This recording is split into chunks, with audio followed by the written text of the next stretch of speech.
It's here. It's finally here.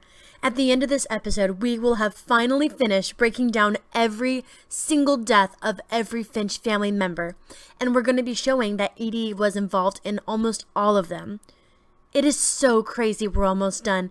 I'm hoping to be able to find more things to talk about with this game later on, because honestly, getting to go so in depth with a theory like this feels amazing.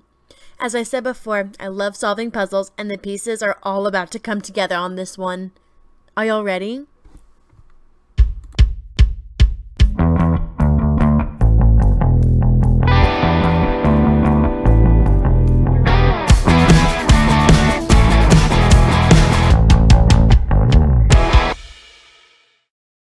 So, welcome to my channel, or welcome back to my channel.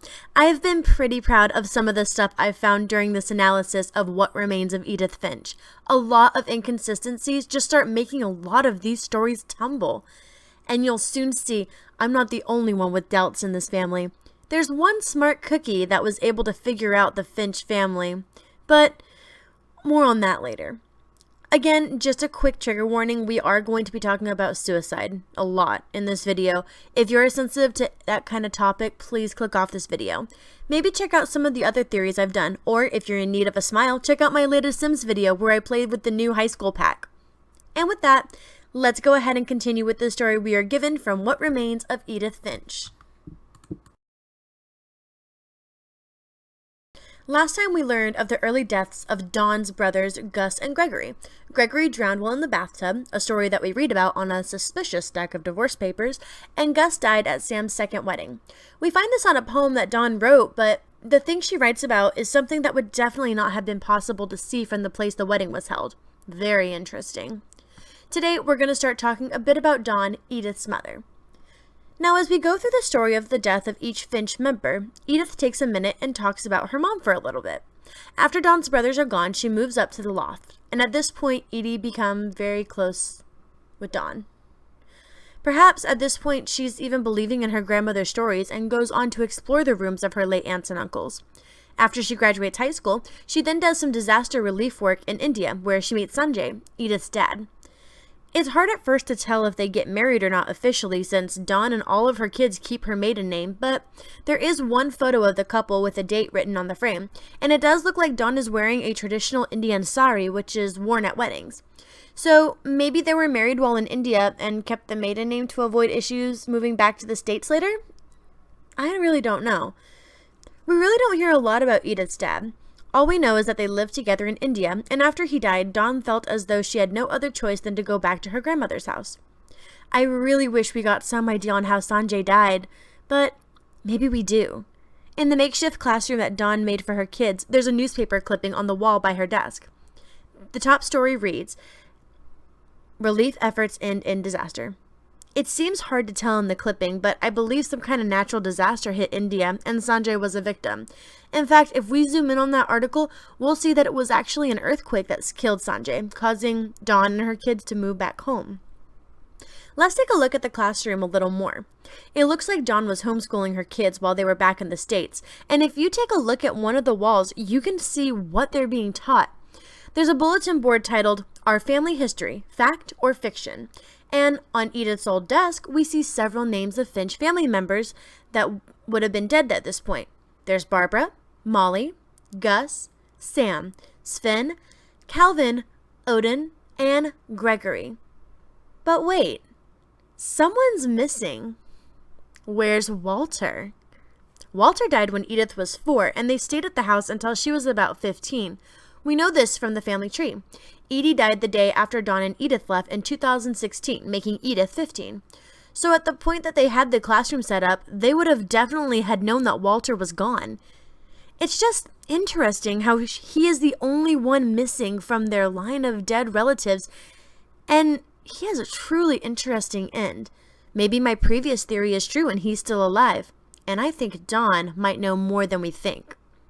It's no surprise that Dawn thinks diving into the stories of the Finch deaths is dangerous. It's clear that she's trying to teach this lesson to her kids. She's very secretive about a lot of the deaths, like Sam. And she didn't even tell her kids that Walter was hiding under the house for 30 years. She doesn't want to put a spotlight on the craziness of this family. She wants her kids to think more rationally than the rest, like her.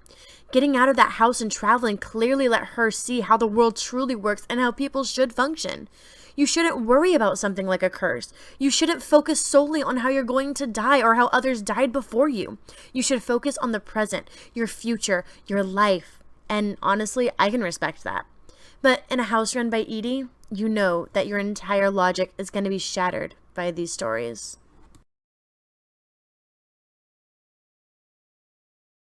The next family member we talk about is Milton. Edie had built a castle for Milton, which in hindsight also may have made Lutless a bit jealous. Edie seems to pick favorites a lot. Barbara was her pride and joy from her kids. Her granddaughter Dawn and her were very close, and now there's another painter in the family.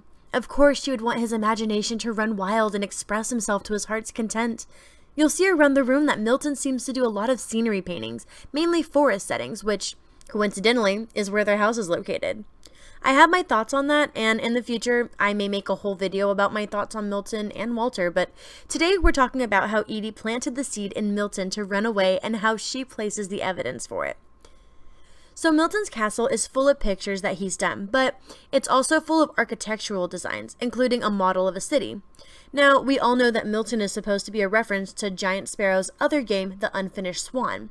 So the architects and art is all supposed to be similar to that game, but for lore's sake, I think Edie encouraged Milton to wander around the property, inside and out, to admire the unique building in front of him, the plants and creatures outside, so much that he creates his own world in his room.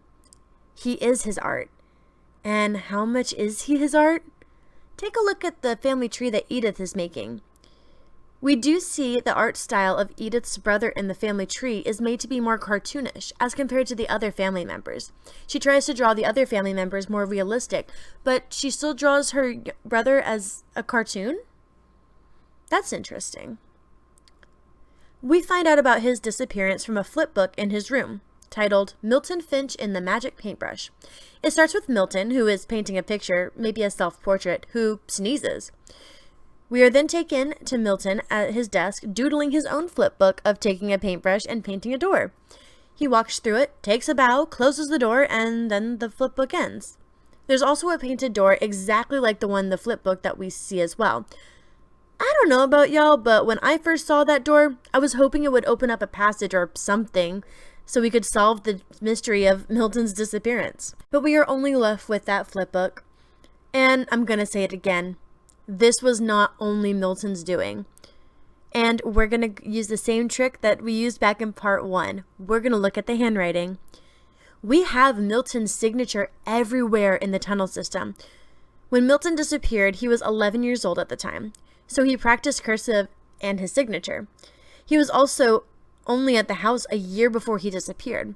Sanjay died in 2002, and Dawn would have to immediately moved back at home for Milton to go missing in 2003. And no one else has found the secret passageways except for Milton. So either Edie told him about it, or he was smart enough to figure it out on his own. Either option is possible, honestly. So Milton's signature is very recognizable. His M starts with a downward curve, and the N is connected to the O. Now let's look at the flipbook. The name already looks different, a small upwards curve on the M and ending with a disconnected N. And look how clean and neat the handwriting is.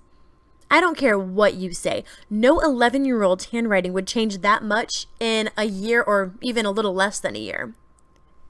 Now let's take a look at the flipbook. Does the jump from a whimsical sneezing painting to a metaphor for running away seem kind of weird to you? Like, it definitely should have taken that turn. I just feel like jumping to the end made absolutely no sense. What's the point of the moving painting? I suppose you could say it was proving the powers of the magic paintbrush, but it seems set up to be something comical, and the ending isn't.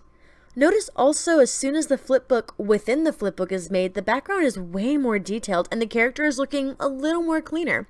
The art style just changes a little. Plus, an illustration of a flipbook within a flipbook seems difficult to make, even for a prodigy 11-year-old. I think the first part was actually Milton. He disappeared, and Edie finished off his last flip book. Then she painted the door to make it believable. You'll notice that the only color that we see at all in the room, other than black and white, is a yellow doorknob on the door, and there are footprints in yellow paint. I don't know about y'all, but I think these footprints are very suspicious. They aren't very big, but not very small. There's no visible spill of paint that they could have been from. They're just there. Not only that, but the footprints look a bit inconsistent. Some footprints are longer, some are slightly misshapen, some heels are smaller, some heels are missing. I think Edie painted those footprints to try to imitate the footprints of Milton. They're just painted on. That's why they're inconsistent. So I think Edie planted quite a bit in here to make a whimsical ending for a whimsical boy. Now, why did Milton run away in the first place? Edith said that whatever Milton found in the house, her mother didn't want getting out. What was the other thing that Mom didn't want us to do? Touch the music box, play in the basement, and go in the Finch family library. Milton must have done all or none of these things. He found the passageways, and his mom probably refused to let him continue. He's in a new country with his other family he's never met before, and his exploration has been ceased. His imagination stifled. That, or he found something. Or someone. Again, that's a theory for another day. Next, we're going to go to Lewis's old room. Lewis had a room made from an old boat. It's full of pictures of drugs and psychedelic images. There's hookahs and video games. There's a box by his old computer containing a note from his old psychiatrist. I will also note that this is the first and only letter that is typed from these stories, so anyone could have written it, even Edie. The psychiatrist talks about Lewis's last 10 months. He was in recovery for substance abuse, and because he was no longer high all the time, he noticed how dull his life is. So he let his imagination take over. He first starts imagining labyrinths, and later on he's discovering cities, becoming mayor, and traveling onward. There's a couple instances where we get to choose the fate of this story. I think it's supposed to represent Edie contemplating what to put in the letter. What should she say to make it believable? Would he have been more interested in a man or a woman? Would he look at rainbows or serpents? Would he listen to harp or guitar? What would surprise Dawn but also be believable? It's interesting how both brothers are gone from an overactive imagination. Again, a poetic, whimsical disappearance and death. Something that we know Edie likes to do. Instead of Lewis losing all hope and ending it, he needs to be stuck in a fantasy land, not seeing the line between reality and fantasy anymore. I just don't find it believable. I think Lewis was imagining at work. In fact, some of his lands look a lot like the designs from Milton's room. Lewis may have been inspired staring into that peephole for 7 years. That's what he wanted to be, away in a fantasy land. But the more he realized this, the more depressed he got that he worked at the cannery. He would never succeed like he did in his dreams. And that's the real reason he did it. His imagination wasn't as real as his body. His imagination killed him. But, of course, the death needed to be poetic. So, I don't really think that I need to share any more than that. Oh wait, no, yeah, I do. The W in Dawn's name on the letter is curved instead of pointed. Every other Finch we see writes it in a point, except for one. Who has memorialized every Finch? Edie. And on Walter's memorial, she uses curved W's. And not only that, the E's are similar, and A's are similar, and the R's are similar. The only difference is there isn't the curly ends, but that was with a paintbrush for a really special memorial, not with a pen to address a letter. That's not the only weird part. Why would they send this in a normal yellow envelope? Typically, businesses like psychiatrists and offices have a business-style envelope with no need of a stamp. There's a clear window that shows the address typed out on the paper.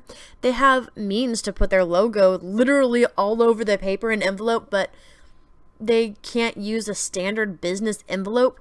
A little suspicious, if you ask me. So I think that Edie did, in fact, write that letter to Dawn, pretending to be the psychiatrist, in order to prove to Dawn that it was Lewis's imagination and not his own doing that caused his death. Finally, we move to Edith's room, and we sit on her old bed, writing her story of the last night they stayed at the house. That night, Edie is drinking with dinner, something that Dawn warns her that she shouldn't be doing on her medication. Edie interrupts her granddaughter's concerning scolds by telling Edith that she has a present for her. Edith goes to the secret entrance of the library, where she sees a book titled The Finch Family History, where Edie talks about the night Edith was born. I'm going to read it to y'all, but I'm going to read it straight from the image of the book, not the narrative we walk through, because it's a little different. Dear Edith, there's so many stories I wish I could tell you, but there's only time for one. This is about what happened on the night you were born. That night, the tide went away, way out. There had been an earthquake out in the middle of the ocean. They called it the lowest tide in 1,000 years. God, it smelled awful. It was the first and last time I ever saw the old house aground. These things don't go away. They're just under the surface. I tried to protect my children, but I couldn't. When the fog rolled in, I lost my way. I got all turned around. For a while, I wondered. And I wasn't alone. I started seeing things. The bed I shared with my sister, the chair my grandmother died in, the clock I used to hide inside of. Things I had forgotten had ever existed. But when I saw them, they felt like old friends. That night, a lot of things came back to me. Or maybe I came back to them. Things I can't explain, but that I need you to try and... That's all we can see. From the sound of it, I think Edie had a near-death experience, but didn't understand what it was. I think she fell asleep and her heart stopped for a moment.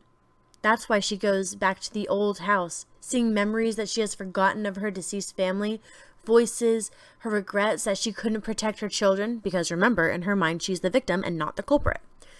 The lights come up in the flashback, and it's almost like the family is welcoming her to the afterlife. But, much like how Edith gets the book pulled away from her mother, Edith wakes up just in time. Because remember, when Edith was born, Dawn was in India. Yeah, Dawn may have called or mailed Edie, but I'm sure the timing would have been way off. India is 10.5 hours ahead of Edie.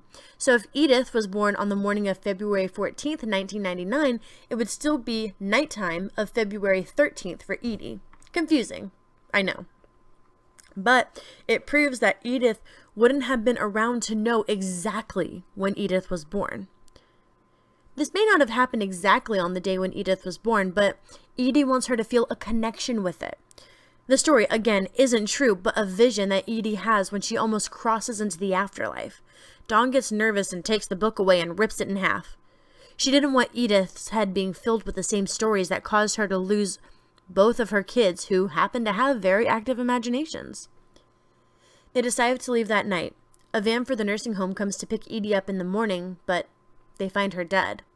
My guess is the mixture of pills and alcohol. Maybe even on purpose, the way she dismissed Dawn's concerns that night. We are quickly told that Edith's mom, Dawn, becomes very sick and dies, and Edith is the last living Finch, until she finds out about her baby. She unfortunately dies in childbirth. She made the journal for him just in case she wasn't around to tell him the stories. I think I may know why she had even died from this childbirth too. We have seen Edith climb, crawl, and jump around an old house while 22 weeks pregnant. If she's doing this kind of exercise now, it could have led to an infection that wasn't treated. That infection could have maybe even spread after she gave birth, and it was too late to do anything about it. Though, that is just a theory, and you can feel free to disagree. You could disagree with all of this, but I think I proved this pretty well, that there was someone meddling, and it was Edie. She was meddling with the whole family, and yeah, that's it. My What Remains of Edith Finch theory. If y'all liked this series, please show it some love by giving a big thumbs up and consider subscribing to my channel. I do a lot of other theories, and I'm hoping to do more. But honestly, after finishing this series, I might need a break from theories for like a week. Maybe I'll do a mini one or something. Anyway, thank you guys so much for watching, and as always, I'll see you in the next video. Goodbye!